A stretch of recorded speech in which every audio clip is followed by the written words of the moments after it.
देवभूमि में आपका स्वागत है। मैं हूं आपके साथ गीतू चौहान। बुलेटिन की शुरुआत करते हैं। आगामी लोकसभा चुनाव को लेकर बीजेपी ने पीएम मोदी और राष्ट्रीय अध्यक्ष जेपी नड्डा की उत्तराखंड में होने वाली जनसभाओं की तारीख घोषित कर दी है।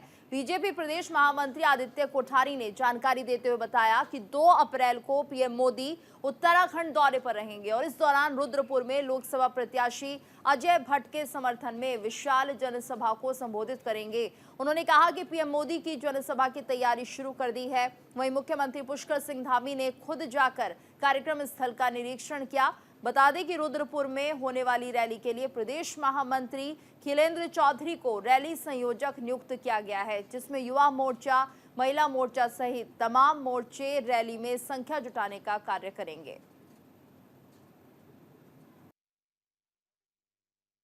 नगरी और हमारा जो अन्नदाताओं का बाहुल्य वाला क्षेत्र है, कृषि बाहुल्य क्षेत्र रुद्रपुर, नैनीताल, उधम सिंह नगर लोकसभा क्षेत्र उत्तराखंड से माननीय प्रधानमंत्री जी जनसभा को करने के लिए आ रहे हैं और उत्तराखंड के लोग हमेशा उनका इंतज़ार करते हैं, हमेशा उनकी प्रतीक्षा करते हैं, उनसे बहुत प्रेम करते हैं। माननीय प्रधानमंत्री जी के हृदय में भी उत्तराखंड बसता है। हर एक अवसर पर वो उत्तराखंड की चर्चा करते हैं। उत्तराखंड के लिए उन्होंने योजनाएं स्वीकृत की हैं, बहुत सारे काम स्वीकृत किए हैं। ये जनसभा हम सब लोगों के लिए बहुत ही उत्साह करने वाली, हम सब में ऊर्जा भरने वाली और एक संदेश उत्तराखंड की भूमि से। लोकसभा चुनाव की तैयारियां तेज हो गई हैं। रानीखेत में सीएम धामी का भव्य रोड शो हुआ। रोड शो में सड़क पर उमड़ी भीड़। चुनावी रैली को मुख्यमंत्री ने संबोधित किया। मुख्यमंत्री पुष्कर सिंह धामी ने आज रानीखेत पहुंचकर सभा को संबोधित किया। भव्य रोड शो निकाला। सीएम धामी के रानीखेत पहुंचने पर बीजेपी कार्यकर्ताओं ने उनका जोरदार स्वागत किया। रानीखेत पहुंचने के बाद सीएम धामी ने रोड शो किया। रानीखेत में सीएम धामी के रोड शो में जन सैलाब उमड़ पड़ा।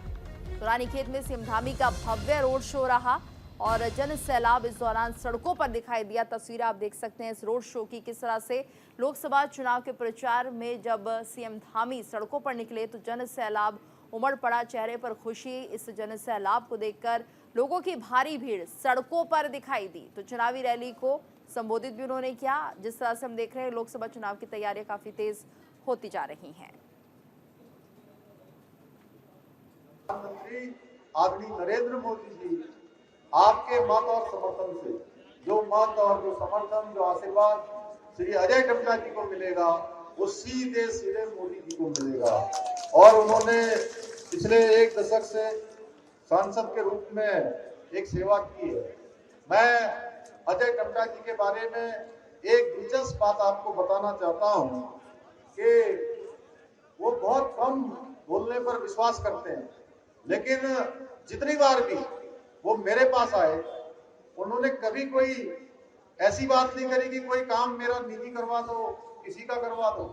जब भी आए कभी कहते थे ताड़ी के क्षेत्र में ये करना है, कभी कहते थे रानी के क्षेत्र में करना है, कभी जो है भिकिया सेड़े में करना है, कभी रोड का करना है। हमारे प्रमोद नैनवाल जी साथ में आगे थे, तो ये हमेशा इस क्षेत्र की बात करते हैं।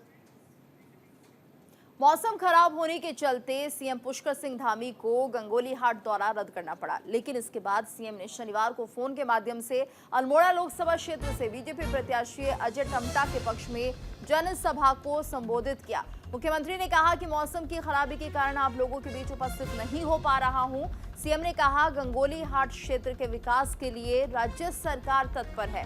विकसित गंगोलीहाट बने इसके लिए राज्य सरकार संकल्पित है। गंगोलीहाट आस्था का क्षेत्र है, यह आस्था और विकास के मानचित्र में आगे आएगा। सीएम ने कहा विकास के संकल्प को सिद्धि तक पहुंचाने के लिए बीजेपी प्रत्याशी अजय टम्टा को भारी समर्थन देकर रिकॉर्ड तोड़ मतों से विजय बनाए। उन्होंने कहा अजय टम्टा बातों में कम और काम में ज्यादा विश्वास करते हैं। तो वीडियो कॉन्फ्रेंसिंग के जरिए सभा को सीएम ने संबोधित किया। अजय टम्टा के पक्ष में जनसभा को यहां पर संबोधित करते हुए नजर आए सीएम धामी।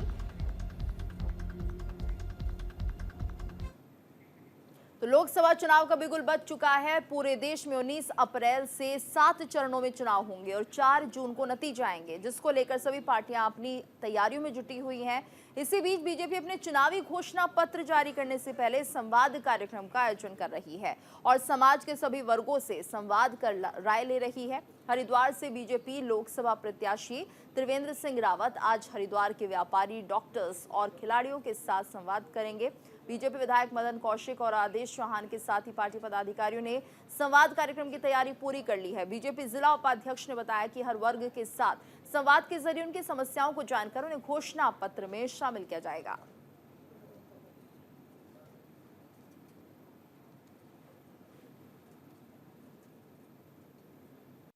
हमारे प्रत्याशी आदरणीय त्रिवेंद्र सिंह रावत जी, उनका दोपहर बाद एक बड़ा कार्यक्रम हरिद्वार में, कई कार्यक्रम उनके होने, जिसमें सबसे बड़ा कार्यक्रम है हरिद्वार का जो सभी समस्त व्यापारी है, व्यापारी वर्ग है, जितने व्यापारी संगठन हैं, उनके प्रतिनिधि, उनके व्यापारी, उनके सदस्य, उनके पदाधिकारी, उनके साथ एक विशाल बैठक यहाँ पर आहूत की जा रही है, जिसमें माननीय त्रिवेंद्र सिंह रावत जी एक और जहाँ व्यापारियों के साथ संवाद करेंगे, उनकी समस्याओं का संज्ञान लेंगे, वहीं अपना जो एजेंडा उनका इन व्यापारियों को लेकर है वो भी उनके साथ साझा करेंगे।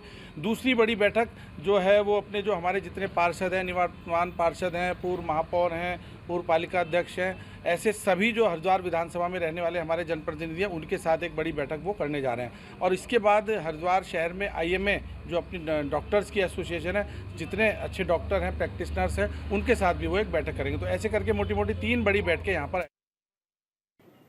लोकसभा चुनाव के लिए मैदान सज चुका है। राजनीतिक पार्टियां अपने उम्मीदवारों के चुनाव प्रचार में जुट चुकी हैं। कांग्रेस के हरिद्वार लोकसभा प्रत्याशी वीरेंद्र रावत आज रुड़की पहुंचे और चुनावी कार्यालय का उद्घाटन किया।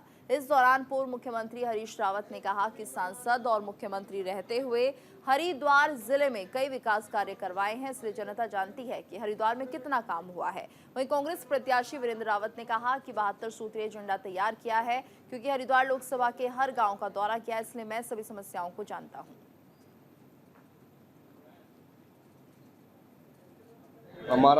हमारा बंधा टूटा हुआ है।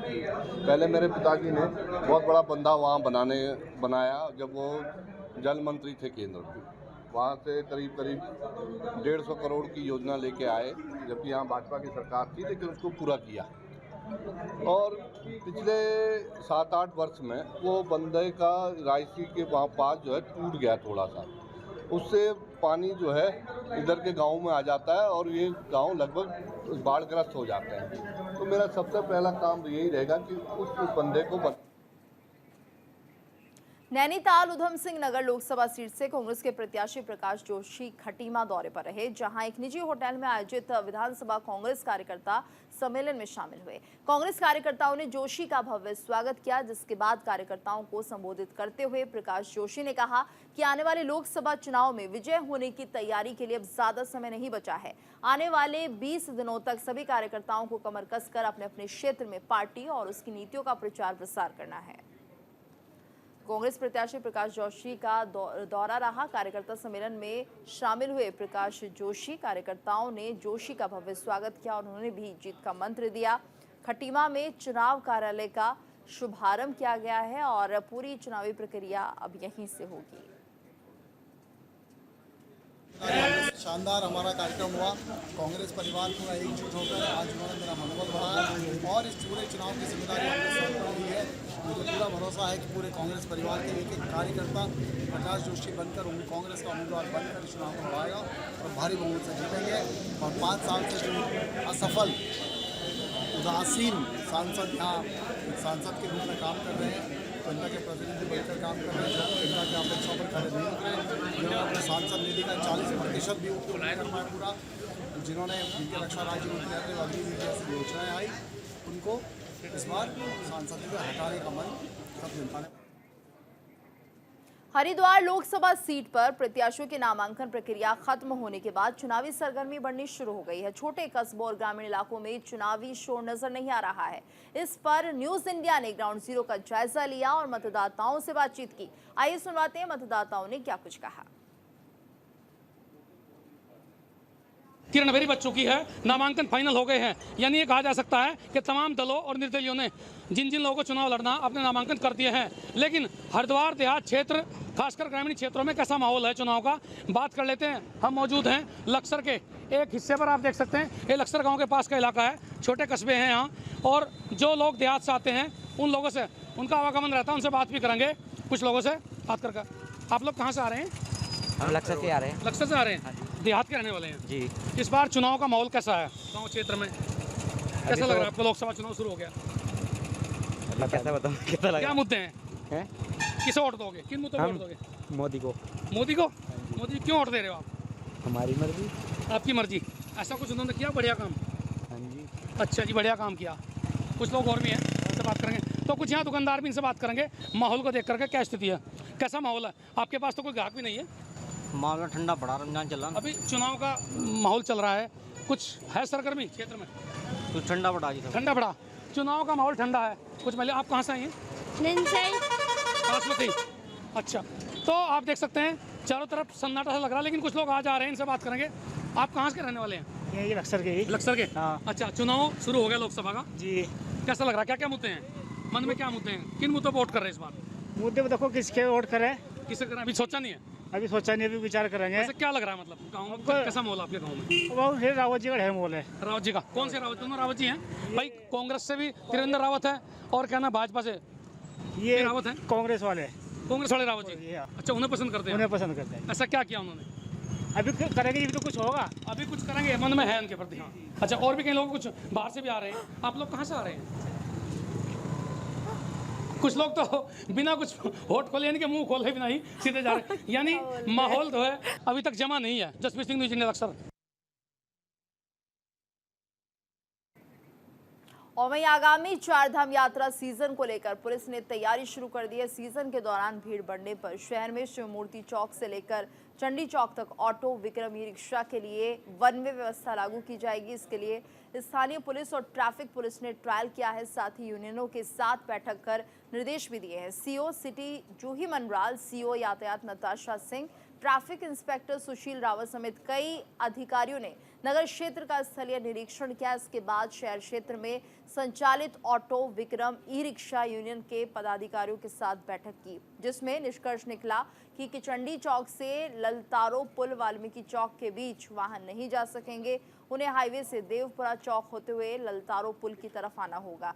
सीओ सिटी जूही मनराल ने बताया कि चार धाम यात्रा सीजन को लेकर पुलिस की तैयारी पूरी है। भीड़ का दबाव बढ़ने पर वन व्यवस्था लागू कर दी जाएगी।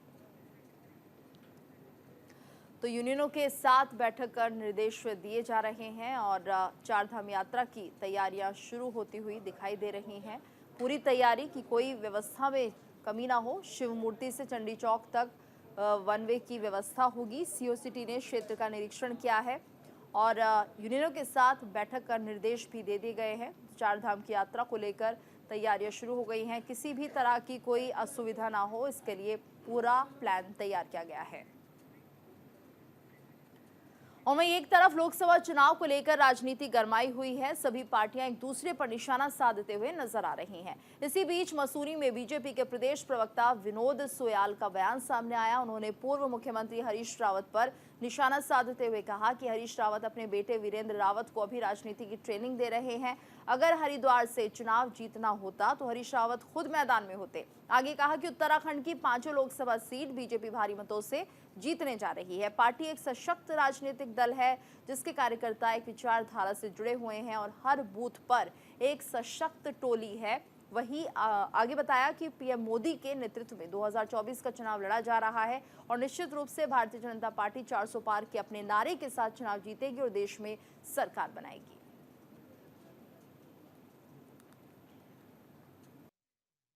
कह सकता हूं कि उत्तराखंड में किसी भी राजनीतिक दल की हिम्मत नहीं है जो भारतीय जनता पार्टी को कुछ चुनौती दे सके। हमारे पांचों के पांचों प्रत्याशी उत्तराखंड में पिछली बार से रिकॉर्ड वोटों से इस समय जीतने वाले हैं। उत्तराखंड में अगर आप विपक्ष का हाल देखें तो पहले एक भी प्रत्याशी चुनाव लड़ने के लिए तैयार नहीं थे। अब केवल खाना पूर्ति के लिए कुछ लोगों को कांग्रेस इत्यादि राजनीतिक दलों ने खड़ा किया है, लेकिन मुझे नहीं लगता कि किसी भी तरह से वो भारतीय जनता पार्टी को चुनौती देने की स्थिति में है। अगर जीता होता तो उन्हें स्वयं लड़ते। वो केवल उनको थोड़ा खेलना कि किस तरह से चुनाव में किस तरह के क्या हो सकता है, अभी वो रिहर्सल कर रहे हैं। अभी वो चुनाव जीतने के लिए चुनाव नहीं लड़ रहे केवल। चमोली जिले के थराली बाजार मुख्यालय के बीच थराली दीवार मोटर मार्ग पर पिंडर घाटी और सोल पट्टी को जोड़ने वाला जर्जर मोटर पुल पर वर्षों से वाहनों के आवागमन के लिए हर समय खतरा बना हुआ है। पहले भी लोग पुल की सही और सुरक्षित मरम्मत किए जाने की मांग करते रहे हैं, लेकिन पीडब्ल्यूडी विभाग की नींद से जागने के लिए थराली पुल पर बड़े वाहनों की आवाजाही के विरोध में व्यापारियों ने विरोध प्रदर्शन किया। तो व्यापारियों ने यहां पर विरोध प्रदर्शन किया है और इस सड़क की जर्जर हालत को देखते हुए थराली पुल की जर्जर हालत को लेकर स्थानीयों ने रोष जाहिर किया, विरोध प्रदर्शन यहां पर किया कि जल्द ही इस पुल का निर्माण कराया जाए, क्योंकि ये कहीं ना कहीं एक बड़ा खतरा हो सकता है। और व्यापारी यहां पर भारी तादाद में थे। थराली पुल पूरी तरह से टूट चुका है, जर्जर है, कभी भी कोई हादसा हो सकता है। और कब प्रशासन इसकी मरम्मत कराएगा, क्योंकि अभी प्रशासन नींद में सोया हुआ है। तस्वीरों के जरिए आप देख सकते हैं किस तरह से पुल पूरी तरह से क्रैक हो चुका है, कभी भी कोई बड़ा हादसा यहाँ पर हो सकता है, लेकिन प्रशासन अभी भी नींद में है। प्रशासन जागे, इसके लिए विरोध प्रदर्शन किया गया। व्यापारियों ने यहाँ पर अपनी बात रखी, विरोध जताया कि इस पुल का निर्माण कराया जाए। थराली पुल की हालत को लेकर ये पूरा विरोध प्रदर्शन हो रहा था। तो व्यापारियों ने यहाँ पर विरोध प्रदर्शन किया है और जल्द ही थराली पुल के निर्माण की बात कही है।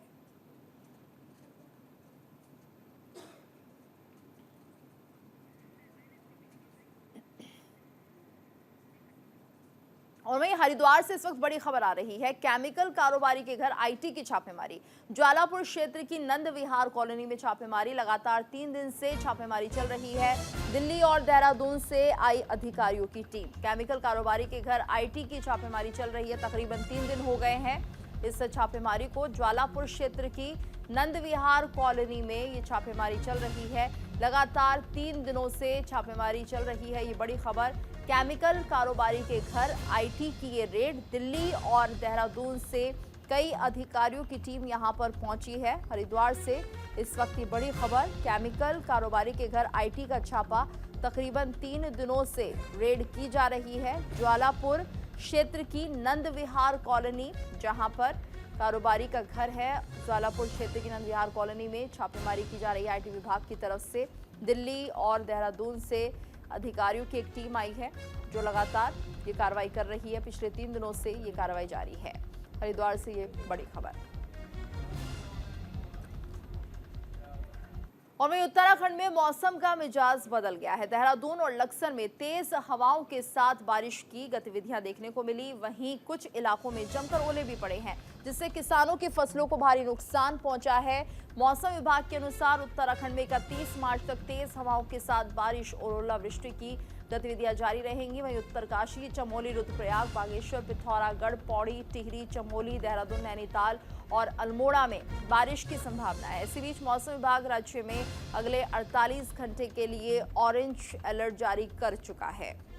तो लक्सर और देहरादून में झमाझम बारिश हुई। प्रदेश के अधिकांश हिस्सों में बारिश की संभावना अभी भी बनी हुई है।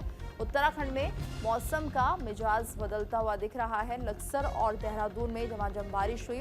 हालांकि फसलों का भी इससे नुकसान हो रहा है, किसान भी परेशान है।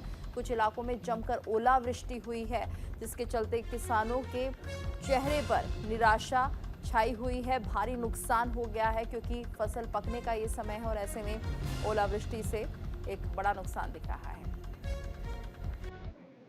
और इसी के साथ इस बुलेटिन में फिलहाल इतना ही। रुकेंगे एक ब्रेक के लिए। ब्रेक के बाद खबरें जारी है।